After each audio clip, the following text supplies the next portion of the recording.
Hi, my name is Kara Quady, and for this assignment, I was chosen to do concept formation. And I found concept formation rather interesting because it's not something that we really think about. And so, concept formation is just grouping small concepts together to get a better understanding of a bigger concept based off experiences that you've had in your past or maybe experiences that you might have in your future. And so there's four steps that I found a concept formation, and the first was observation. And it's really in this stage that you become aware of your surroundings. In my head, this is as a baby, you start to identify different things. So in this stage, this is where you really start to see things directly with your eyes, or maybe use your imagination. And in that case, maybe through a story that your parents are telling you, or maybe through a story that your teacher is telling you. So it doesn't even have to be made directly with your eyes, but you're getting an idea of what it is.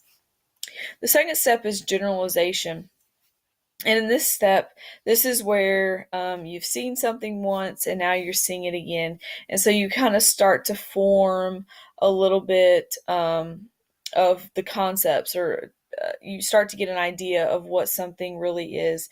And you can kind of categorize in your head where these things belong. And then on our third step, we can differentiate between things. So it's really in this stage that you start to get a deeper understanding. You start to develop that conceptual understanding of the differences between things. And then last is your abstraction. And this is where you have developed that deeper understanding. You can compare and you can contrast objects or things. You start to identify the similarities and the differences between the two. And so you've really developed at this point that concept formation, what something is in your brain. And so I found it really interesting because if you think about it, anything that's trainable can really learn through concept formation. So not just us as humans, but also as animals.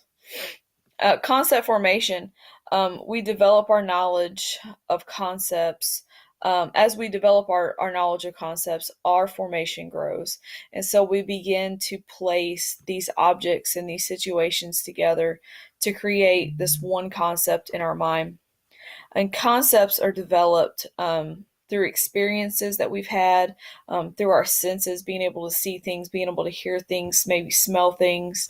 Our intelligence, things that we have learned, it gives us opportunities to learn even. And then gender, and I found that interesting, but if you think about it, even in our gender and our opposite sexes, we're interested in different things. And then also in our personalities. Bergson had a philosophy of memory, and he said that memory is made up of past remembrances and is accessible by generalizations that are made. So this is very similar to concept formation because it's all about that structural ordering that we have that builds on those basic principles of forming a concept in our brain. And so the two really had a lot of comparisons with each other in those generalizations. And then Vygotsky, I really love this. I read in one of his journals, and he said the key to the whole problem of the development of thinking during adolescence is the established fact that an adolescent masters the process of concept formation.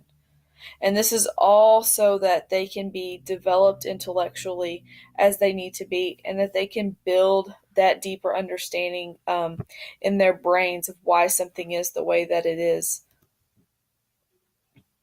And so, and conceptual understanding is just a really great term because this is really taking us out of just a process. This is really getting us into the why something happens. And so, concepts, we have a deeper understanding, and concepts at this point are well represented and they begin to become connected. And then we make further connections between a web of concepts. So, at this point, we're taking things that are out and we're starting to combine them together, so we're beginning to have that deeper understanding of why something is the way that it is. And then I thought this was a really great map. So having conceptual understanding, we develop this through things like real world examples and concrete objects. We have the representations through pictures, drawings, and then we start to discuss ideas and methods. And so I just threw out first real world examples here with concrete objects. So the question that I supplied my students here with was how many 1/4 tiles makes up 1/2. And so I could have very easily threw out a standard algorithm to my students and they could have solved this. But I want my students to step back out of just a process that they have learned over time. And I want them to have a deeper understanding. I want them to know why it is that there are two 1/4 tiles in 1/2. I don't want just my students to go in thinking that every time I can use a standard algorithm. Rather, I want them to have that deep knowledge, that deeper understanding of why it is the way that it is. And likewise, you can do the same problem using a pictorial representation.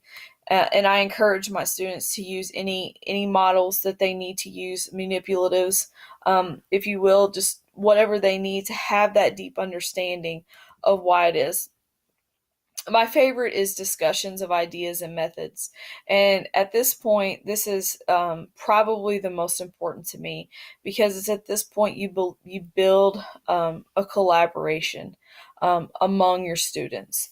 And so for this project or for this same question that I provided on the other two, I just give my students a piece of chart paper and I divide it into force and I say, go work this problem. I don't give them any prior algorithm. We don't work it any other way. I just want to know what they already know about 1/4 and 1/2, and I want them to build that relationship between the two and see what their outcome is. And I want them to think conceptually in their own heads.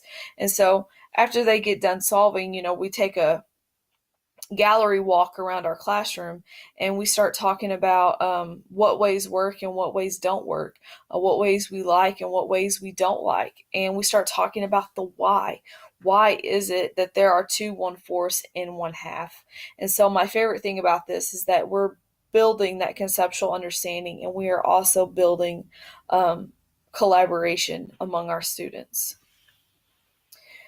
And so finally, we get into can we really change our students' conceptual understanding? And so our students, a lot of times they know the process, but they don't know the why.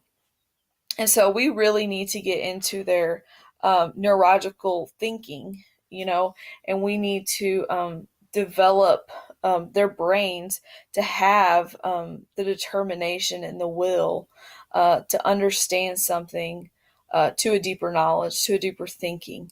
And so I really liked Lee Wu here says at the very end, it says, children's formation of thinking and concepts is associated with their creativity and capacity for problem solving. So how much work they're willing to put in is how much knowledge and how much formation they're going to have. And so as a teacher, it's just super important for me to develop that conceptual understanding so that my students are able to put things together and so that they're able to form those concepts and maybe they're able to put things together that they haven't thought about before and build on that conceptual understanding or that deeper knowledge of why something is happening rather than just a basic process of why something is happening.